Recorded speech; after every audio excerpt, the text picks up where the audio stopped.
Good evening है, नमस्कार है, जय हिंद है। हाँ वेल, जो मैंने सुबह मैसेज डाला था सारे ग्रुप्स में एंड साथ में ऑडियो भी भेजी थी उसके रिलेटेड, तो हमने आज मार्केट में काफ़ी वॉलेटिलिटी देखी एंड काफ़ी करेक्शन भी देखी।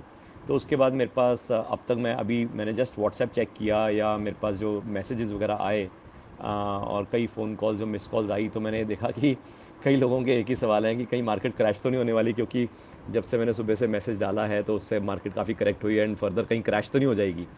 पहले ये समझ लेते हैं कि मैंने कहीं पे भी क्रैश का मेंशन नहीं किया था। मैंने ये कहा था कि मार्केट वॉलेटाइल रहेगी एंड साथ में मार्केट वॉलेटाइल के साथ साथ मैंने ये भी कहा था कि मार्केट यहाँ से स्टॉक स्पेसिफिक रहेगी। अब स्टॉक स्पेसिफिक का मतलब ये है कि क्या है कि 2020 से लेके जब से कोविड क्राइसिस आया तब से लेके ब्रॉडली सारे शेयर्स भागे, चाहे घोड़े थे चाहे गधे थे।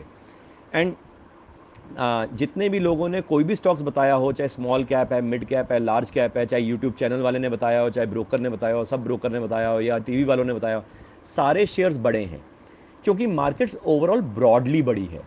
तो इसलिए क्या होता है कि सारे लोग समझते हैं कि यार देखा, मैंने कहा था ना ये शेयर बढ़ेगा। अरे भैया, तूने क्या कहा था? सारे शेयर्स बढ़ रहे हैं, तो किसी के कहने पे थोड़ा ना मार्केट भागी। मगर जो पिछले एक साल में हुआ था वो यहाँ से अब आने वाले समय में ऐसा नहीं होगा।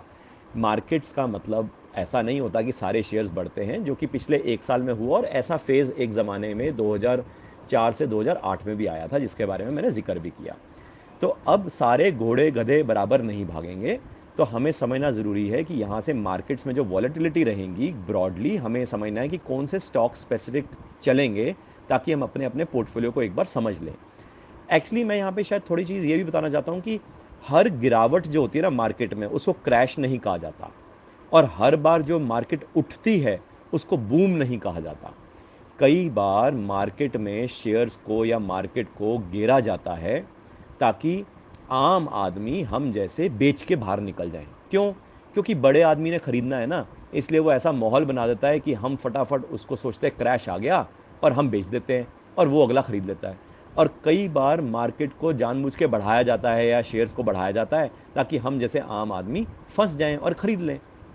इसलिए बहुत इम्पॉर्टेंट होता है कि हम सारों को ये समझ आए कि जो भी शेयर्स में हम पैसा लगा रहे हैं या मार्केट में जब हम पैसा लगा रहे हैं, तो ये जो करेक्शन है या ये जो बढ़ना है, कि ये करेक्शन सेल है या रिट्रेसमेंट है या क्रैश है। क्योंकि तीनों गिरावट एक तरह नहीं होती।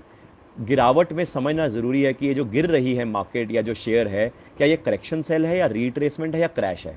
और हर बार जब मार्केट बढ़ती है, हर बार जब शेयर बढ़ता है, तो इसका मतलब ये नहीं कि सारी चीज़ें खरीद लेनी है। हमें समझना है कि इनमें से कौन सा पुल बैक है, कौन सा रिट्रेसमेंट है और कौन सा वाकई में बूम है। क्योंकि ऑब्वियसली ये जो चीज़ें हैं ये हम समझ सकते हैं, और बट ऑब्वियस है समझेंगे तो और मज़ा आएगा।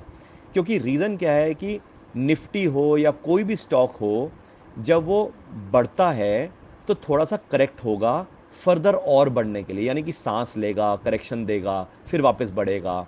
एंड ऐसे में वो करेक्शन है या रिट्रेसमेंट है या क्रैश है, ये पकड़ना बड़ा इंपॉर्टेंट है। क्योंकि टूटते टूटते मार्केट बढ़ती बढ़ती है और बढ़ते बढ़ते हमेशा टूटती है। यानी कि जब भी बढ़ रही होती है मार्केट, टूटेगी फिर बढ़ेगी, बढ़ेगी फिर टूटेगी, और ऐसी जब टूट रही होगी तो बढ़ेगी फिर टूटेगी, फिर बढ़ेगी फिर टूटेगी।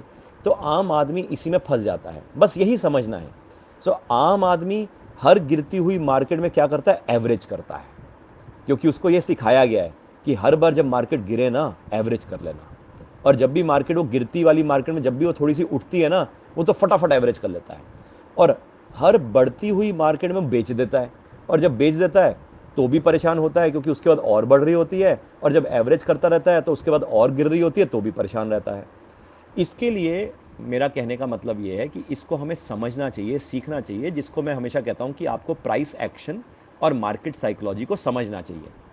और मैंने इसको पहले भी कहा था अपनी ऑडियो में और पहले भी जिक्र किया है कि ये बियॉन्ड टेक्निकल एनालिसिस और बियॉन्ड फंडामेंटल एनालिसिस, और जो मैंने पहले भी जिक्र किया है कि ज़िंदगी में मैंने टेक्निकल एनालिसिस और फंडामेंटल एनालिसिस बहुत किया है, लार्ज कॉर्पोरेट्स के साथ रह के किया है, तो इसलिए उसके ऊपर ना ही बात करें तो बेटर है। एंड आप में से कई लोग ये भी पूछ रहे थे कि जो मैंने ऑडियो का जिक्र किया था कि मैंने 31 अगस्त में एक ऑडियो डाली थी ऐप पे, जिसमें मैंने मेंशन किया था कि पोस्ट सेकेंड हाफ ऑफ सितंबर में हमें एक करेक्शन दिखेगा, तो वो ऑडियो कहाँ पे हम सुन सकते हैं। तो आप जब अमन चुग CA ऐप को डाउनलोड करेंगे, AMANCHUGHCA और ऐप, ये आपको ऐप स्टोर या प्ले स्टोर पे आपको ऐप मिल जाएगी। तो जैसे ही आप डाउनलोड करेंगे, अगर तो आप हमारे CXOs मेंबर हैं तो आप CXOs या CXOs नेक्स्ट में लॉगिन कर लेंगे, जिसका आपके पास यूज़र आईडी पासवर्ड है, और अगर नहीं है तो आप अंजलि मैम से ले सकते हैं।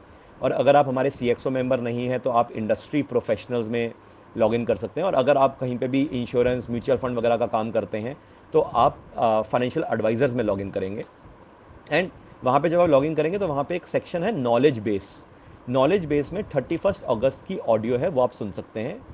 31 अगस्त में ही मैंने बताया था कि पोस्ट सेकेंड हाफ ऑफ सितंबर में करेक्शन हमें दिख सकती है, जो कि मैं कहने की कोशिश कर रहा था आज भी सुबह। एंड साथ में आप में से कई लोगों का जानना था कि पोर्टफोलियो एजुकेशन कहाँ से सब्सक्राइब कर सकते हैं वगैरह वगैरह। तो मेरा कहने वाला है कि ऐसे सब्सक्राइब मत करो। पॉइंट ये है कि अगर आप मार्केट का शौक़ रखते हैं, अगर आप मार्केट में पैसा लगाते हैं, चाहे म्यूचुअल फंड में, चाहे शेयर मार्केट में, और समझते हैं आप कि यार अभी तक तो हम ब्लाइंड फोल्डेड लगा रहे हैं पैसा, कि मतलब अंधाधुंध लगा रहे हैं, किसी के कहने पे लगा रहे हैं वगैरह वगैरह, तो मेरा कहने वाला है कि कभी भी बोरोड मनी से और बोरोड नॉलेज से कभी भी आप अमीर नहीं बन सकते, रईस नहीं बन सकते, जिसके लिए आपको खुद सीखना ज़रूरी है। और अगर आपको ये सीखने का शौक़ है, अगर आपको है कि हाँ मेरे को भी प्राइस एक्शंस, मार्केट साइकोलॉजी देख के समझ के अपने पोर्टफोलियो को बिल्ड करना है, जैसे मैं अपने पोर्टफोलियो को बिल्ड करता हूँ साथ साथ, तो तब आप पोर्टफोलियो एजुकेशन सर्विसेज को ज़रूर लीजिए। एंड मेरी रिक्वेस्ट है कि 3 मंथ्स एटलीस्ट उसको ट्राई कीजिए। 3 मंथ्स में आपको कई चीज़ें पता लग जाएंगी वगैरह वगैरह। और अगर आप मार्केट का शौक़ नहीं रखते या मार्केट में नहीं लगाते, तो फिर आपको पोर्टफोलियो एजुकेशन सब्सक्राइब करने का कोई पॉइंट नहीं है, फिर तो ऐश करो। और मुझे लगता है कि समझ के करने में मज़ा अलग है। और जिस तरीके से मार्केट बिहेव कर रही है, इकोनॉमी बिहेव कर रही है, तो कहीं ना कहीं हम सारों को वन फाइन डे मार्केट की नॉलेज लेनी ही पड़ेगी, और हमारे बच्चों को भी हमें ये मार्केट की नॉलेज में लाना ही पड़ेगा। तो मुझे लगता है कि अपने बच्चों को और अपने आप को हमें ये मार्केट की नॉलेज की तरफ लाना पड़ेगा, सूनर और लेटर, अगर हम अभी तक शौक़ इसका नहीं रखते हैं। अगर फिर भी आपको कोई डाउट रहता है तो आप अंजलि मैम से टच बेस कर सकते हैं, 8264097714। पोर्टफोलियो एजुकेशन सर्विसेज के बारे में भी जो डिटेल्स हैं वो सब ऐप पे ही है, ऐप पे उसका आइकन बना हुआ है, तो आप वहाँ पे उसका डिटेल वर्जन देख सकते हैं। I hope I could clarify the market sense. Thank you very much. जय हिंद।